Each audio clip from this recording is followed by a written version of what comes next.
Buenas tardes. Vamos a ver, vamos a hablar un poco sobre intentar abrir un diálogo y a ver si podemos clarificar algunas cositas que suelen surgir en el transcurso del Congreso y que te preguntan por los pasillos. Y mi primera pregunta que me surge es, ¿qué opinas sobre las modas de las dietas? Que si la macrobiótica, que si la crudívora, que si hay que cocer los alimentos, que si hay que cocerlos. ¿Qué opinas tú como nutricionista? Bueno, yo lo primero que opino es que actualmente la población en general tiene a disposición muchísimos tipos de alimentos. Así como en la antigüedad, pues cada uno comía lo que la tierra daba y en realidad no habría que preguntarse qué es lo que puedo comer mejor o peor, qué es más sano o no sano, se comía lo que había. Y el problema de ahora es que el supermercado está lleno de diferentes alimentos, el marketing, el publicitario también hace que los consumidores no sepan a dónde agarrarse, si es verdad, si es mentira. Entonces, frente a esto, vienen oleadas de modas, como todos, seguro que nos suena a todos, la macrobiótica, el vegetarianismo, el veganismo, el crudo y vegano, las dietas incluso del grupo sanguíneo, del test de intolerancia a alimentos, infinitas dietas, siempre en busca de saber qué escoger y qué alimentos escoger para estar mejor. Personalmente, ¿te orientas hacia alguno en particular? Yo lo que me gustaría destacar es que yo no me oriento hacia ninguna vertiente específica, sino que hay normas de alimentación generales, de alimentación sana. De hecho, la mayor parte de estas dietas de moda pues eliminan alimentos que conocemos todos como alimentos malos. Todos sabemos que el azúcar refinada no es un alimento sano, los aceites sometidos a altas temperaturas, la bollería, las grasas trans malas, los lácteos, etcétera, pues igual son alimentos que... Perdona, sobre los lácteos, en el Congreso tuvimos la hora del debate, hubo un pequeño debate dentro del debate sobre lácteos sí, lácteos no. Esto es un debate que sabes que es bastante del día a día, hay bastante controversia sobre el tema, hay verdaderos defensores de las dos corrientes y ayer, bueno, tuvimos la presencia de un ponente que hizo una ponencia fantástica, pero bueno, que estaba un poquitito a favor del lácteo, sí que es verdad que con ciertas condiciones o en ciertos parámetros, y tú defendiste la postura de tal vez los lácteos no, y donde más te centraste era la absorción del calcio, que es la gran polémica. Efectivamente, me centro en el calcio porque el único motivo por el consumo de lácteos desde una visión totalmente convencional es obtener el calcio de algún alimento. Entonces, los que defienden los lácteos consideran que la única fuente de calcio asimilable y absorbible son los lácteos. Entonces, pues ayer se defendía desde un punto de vista de estudios científicos que era ese único alimento. Entonces, yo lo que quiero, lo que ayer dije y lo que quiero decir es que si hablamos de estudios científicos, también hay estudios científicos que demuestran que hay otros alimentos que tienen un calcio con una absorción muy superior, incluso el doble que el de la leche. Lo que pasa es que si nos centramos solo en un tipo de estudios en el que estudian los lácteos, pues obviamente de ahí no vamos a conocer más cosas. Claro. Independientemente del calcio, que es la gran, no sé, la gran arma con la que defensores en favor de los lácteos te ponen, hay otros componentes de la leche que también pudieran generar alguna controversia. Ayer no, en ese breve comentario que hice no dije nada de esto, pero efectivamente sí que los lácteos tienen calcio, pero tienen muchas otras cosas que no nos benefician. Y fíjate, a diferencia de lo que la gente piensa, que igual lo peor de los lácteos es la grasa, entonces ya compras la leche desnatada, o la otra cosa que puede ser mala es la lactosa, entonces compras la leche sin lactosa. Pero fíjate que el mayor problema de los lácteos es la proteína. No hay leche, no te vas al supermercado a comprar una leche sin proteína. Claro. Entonces, ahí, si hablamos de estudios, pues hablamos de estudios. ¿Pero qué sentido podrías darnos de manera divulgativa y fácil el tema de la proteína? Mira, las demostraciones que han aparecido en los últimos años sobre los efectos negativos de esa proteína láctea es que altera el sistema hormonal, sobre todo aumentando los niveles de una hormona que se llama IGF-1, que, para que nos entendamos, está visto que está involucrada en muchas de las enfermedades actuales, como el síndrome metabólico, obesidad, diabetes, etcétera, etcétera. Aparte de que también sabemos que el consumo de lácteos aumenta mucosidades, aumenta el riesgo de tener asma, diabetes tipo 1 y un largo etcétera. No estoy diciendo con esto de que si tomas leche te vaya a pasar todo esto, pero sí que sabemos que si abusamos pues tenemos mucho más riesgo. Con lo cual, de alguna manera, a ver, se me ocurre pensar de que tal vez a lo mejor la leche pudiera ser un alimento normal en personas que tengan una salud bastante buena, pero que sí que es un alimento a tener en cuenta, de vigilar y tal vez de quitar en personas, sobre todo niños, infantes, sí, que pudieran estar con patologías tipo tal vez alérgicas, asma, enfermedades infecciosas y evidentemente has comentado la diabetes, cosa que hoy por hoy está siendo una pequeña, ya no tan pequeña, epidemia sobre el tema. Efectivamente. Claro que no sienta de igual manera la leche a una persona u otra, pero lo que a mí me gustaría dejar claro es que no es necesaria para el crecimiento ni para el desarrollo, que es algo que quizás es en donde más chocamos, en el que muchos nutricionistas, incluso médicos, dicen que es necesaria para el buen crecimiento y desarrollo, cuando no es así. Ya por experiencia personal, por experiencia de mucha gente a mi alrededor y también por estudios científicos, si hablamos de ello. Por darle un giro a la conversación, ya que de lácteos estamos un tanto saturados, hay otra pequeña moda que actualmente está corriendo por el mundo de la dietética, que es la complementación, lo que conocemos como medicina ortomolecular, las complementaciones sobre todo de vitaminas, aminoácidos. ¿Crees que es necesario? Es una buena pregunta que se hace muchas veces. Yo personalmente pienso que con una alimentación equilibrada, sana, de buena calidad y sin tóxicos, sin pesticidas, sin aditivos químicos y tóxicos, podemos conseguir aquellos nutrientes que necesitemos, siempre y cuando mantengamos nuestro medio interno limpio, porque a veces no se trata de dar más cantidad de vitaminas o de minerales o ácidos grasos, sino mantener el cuerpo limpio para que esos nutrientes lleguen a la célula y lleguen a hacer su función.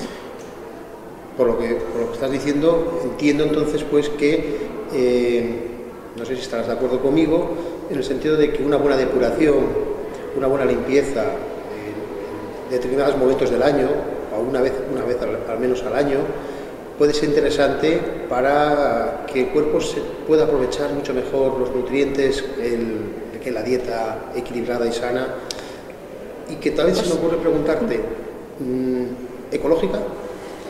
¿Lo ves así? La dieta. Los alimentos. Los alimentos ecológicos. También hay otro gran debate con el tema de alimentos ecológicos y un gran enfrentamiento sobre esto. Yo lo que creo que es más importante es evitar los tóxicos, los pesticidas. Hay muchos que intentan debatir entre sí, que este alimento tiene más vitaminas, o tiene más antioxidantes, o más minerales, o más...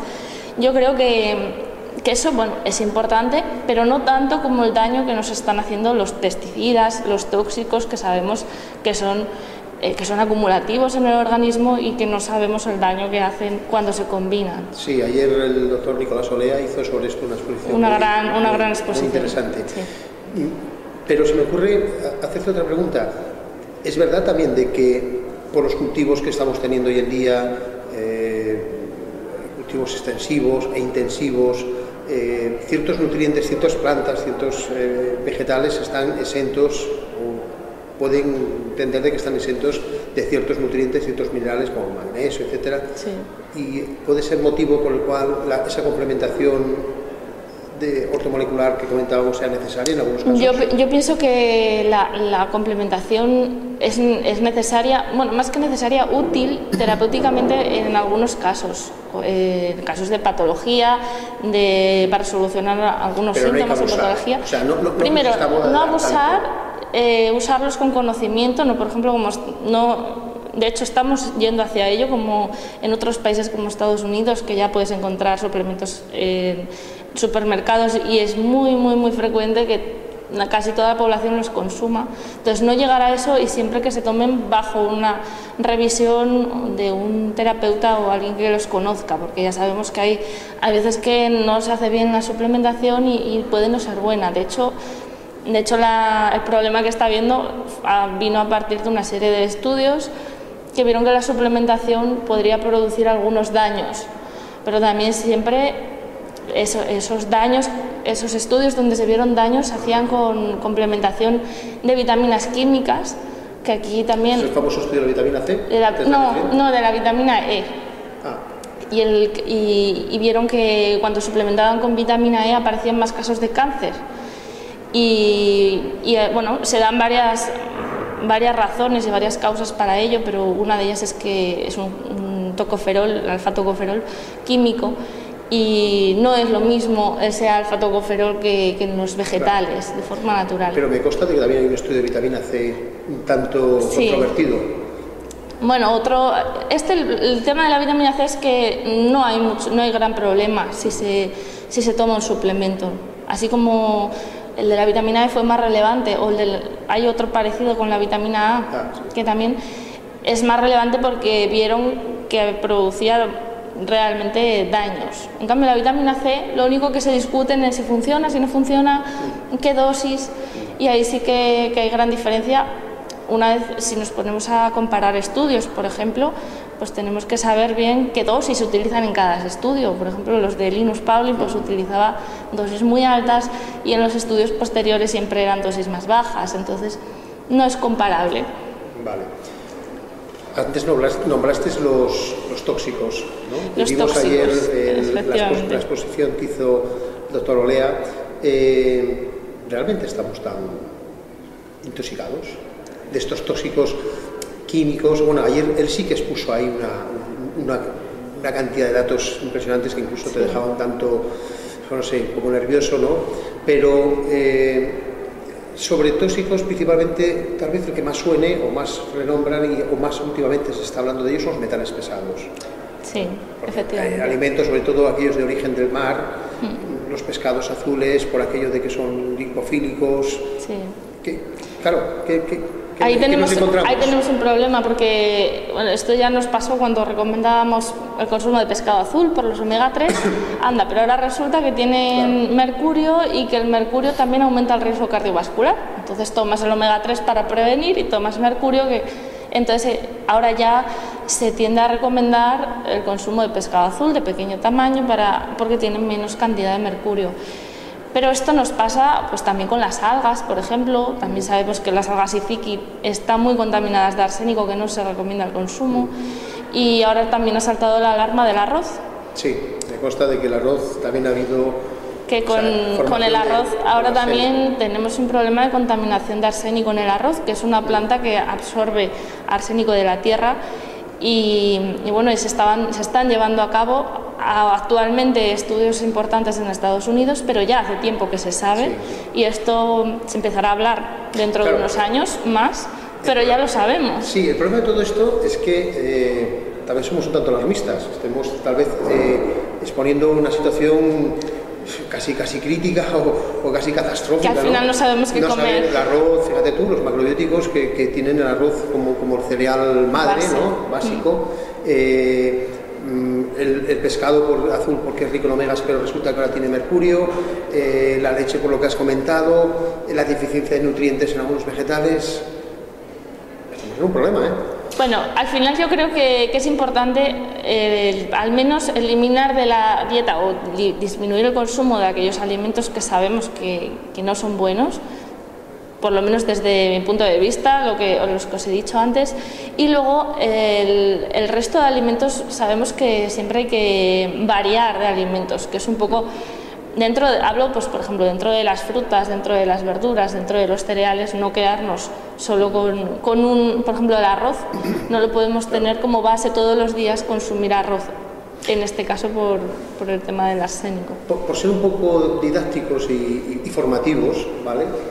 La idea podría ser, ¿cómo podrías presentar una dieta, un tipo de dieta, sin explicar menús, nada de esto, pero de tal manera que bueno, que nos esté oyendo, esté viendo esta pequeña entrevista, reciba una información, decir, bueno, pues...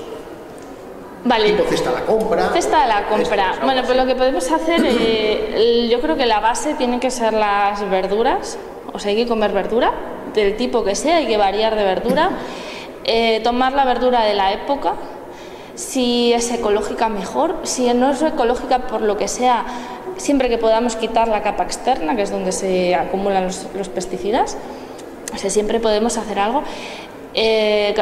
Consumir fruta, la fruta preferiblemente comerla fuera de las comidas, pues lo mismo, si es ecológica mejor, comemos la piel, y si no es ecológica hay que quitar la piel, no vale con lavarlo o rasparlo. Podemos consumir pescado blanco o pescado azul, siempre de pequeño tamaño y tampoco muy habitualmente. Bueno, pues porque el mercurio, que es el metal pesado que se va acumulando en los pescados, hay una bioacumulación en los pescados grandes. Se come el pez chico y esto hace que se acumule. Exacto, los pescados grandes, como los grandes atunes, pues han comido mucho y han guardado todo ese mercurio en sus grasas, sobre todo en la grasa. Sería pescado azul. Pues por ejemplo la sardina, el boquerón, el barat, el arenque, que son buenos pescados. Y vale, continuamos también con las legumbres. Hay que comer legumbres de la zona de España. Somos un gran productor de legumbres como los garbanzos, lentejas, alubias. Entonces vamos a volver al consumo de este gran alimento. Hay una obligatoriedad o una necesidad que mucha gente justifica y que además argumenta de tener que comer la legumbre acompañada de cereal por aquello de que las deficiencias de un aminoácido que tienen las legumbres en la misma comida. ¿Es necesario comer cuscús con azúquis o con lentejas por aquello de buscar la Esto también es un tema a veces un poco controvertido, porque en macrobiótica, por ejemplo, pues siempre se combinan, insisten, ¿no?, que sea la misma comida, y realmente está muy demostrado que esa combinación de aminoácidos la podemos hacer a lo largo del día. Quiero decir que, por ejemplo, si comemos legumbre a mediodía, pues podemos comer algo de cereal a lo largo del día, que lo vamos a comer, aunque sea en forma de pues un poco de avena, un poco de arroz, de pan, de lo que sea, a lo largo del día. Y está demostrado, sobre todo está muy demostrado en adultos, no está tan demostrado en niños. Entonces, por eso, como todavía no se ha comprobado muy bien, en niños al menos sí que preferiblemente combinado. No estamos en esa necesidad de podemos comer un plato de lentejas totalmente con verduras, un acompañamiento de verduras en la comida, y poder luego cenar una quinoa o un arroz. Efectivamente. Sin necesidad que sea el mismo plato, porque en el transcurso del día esa complementación existirá. Sí, ¿no es esto? Sí. Y luego otra cosita sobre la dieta, dar consejos, estos consejos tan generales. Hay una cosa de la que siempre les suelo dar mucha importancia, y es el tipo de aceite que se usa. Sí. Porque realmente a veces solo cambiando el aceite que usas para cocinar y el aceite que utilizas en crudo hay un gran cambio, porque como sabes todas las membranas celulares están formadas por grasa y se componen de lo que vas a comer. Entonces sabemos que el mejor aceite para cocinar es el aceite de oliva virgen. En alguna presentación buena, prensado en frío. Lo ideal sería, el mejor aceite, la mejor calidad es la prensión en frío, lo tienen que poner en la etiqueta. También, bueno, este sería el ideal para cocinar, y para crudo podemos utilizar este también, o hay muchos aceites de semillas. Hablo de semillas, por ejemplo, semillas de girasol. Hay aceite de semillas de girasol virgen, no refinado, que cuando se lo dices a la gente dices, pero ¿dónde está? Eso existe. Sí. En supermercados normales. Un sabor muy agradable, muy de pipa. Sabe a pipa, está muy rico. Lo que pasa es que también estamos acostumbrados al sabor de la aceituna, del aceite de oliva, pero a mí me gusta mucho. Aceite de nuez también, que es... Aceite de nuez, aceite de sésamo, pero siempre en crudo. Estos aceites nunca deben usarse en cocido. En la cocina dejamos Aunque en las poblaciones asiáticas, en China por ejemplo, se utiliza a veces el aceite de girasol, de semillas de sésamo para cocinar, pero realmente es porque es el aceite que tienen, y quizás pues no tienen otro, pues usan ese. Nosotros, teniendo el aceite de oliva, somos el principal productor de aceite de oliva. En cantidad y calidad. En cantidad y calidad, pues usemos aceite de oliva. Interesante. ¿Qué opinas sobre el tema, de una manera rápida, de las proteínas? Hay una polémica con las proteínas y tú sí que has hecho un trabajo bastante interesante de investigación sobre el tema de proteínas, cantidad de proteínas, si las proteínas de origen animal, si las proteínas de origen vegetal. Bueno, yo solo pues lanzar la alarma, bueno, o tener en cuenta, sobre todo en personas vegetarianas o veganas que necesitan esa proteína a partir de un producto vegetal. Ahí quien le va a aportar la proteína es la legumbre. Entonces hay que comer legumbre si eres vegetariano, y si no, pues ya sabemos que tenemos el pescado y algunas carnes de buena calidad que nos aportan buenas proteínas. Yo creo que todo está en equilibrio, o sea, si consumimos, bueno, y el huevo, perdón, el huevo, que es un gran aporte de proteína muy bueno. Que lo hemos rechazado durante años, sí, porque se pensaba que aumentaba el colesterol, cosa que ya se ha demostrado que no es cierto. Y bueno, también es una buena fuente de proteína, así que es combinar eso. No creo que haya que ser estricto en decir esto es bueno, esto es malo. El consumo de carne ha estado en nuestra evolución, como sabes, el consumo de pescado y de carne durante nuestra evolución se ha comido mucho, entonces tampoco hay que demolerlo, tampoco hay que eliminarlo. Muy bien, Lucía, ha sido muy interesante y bueno, muy instructiva, y espero haber podido aclarar, o que haya podido aclararse ciertos conceptos que en este congreso se ha estado discutiendo. Gracias. Bueno, muchas gracias.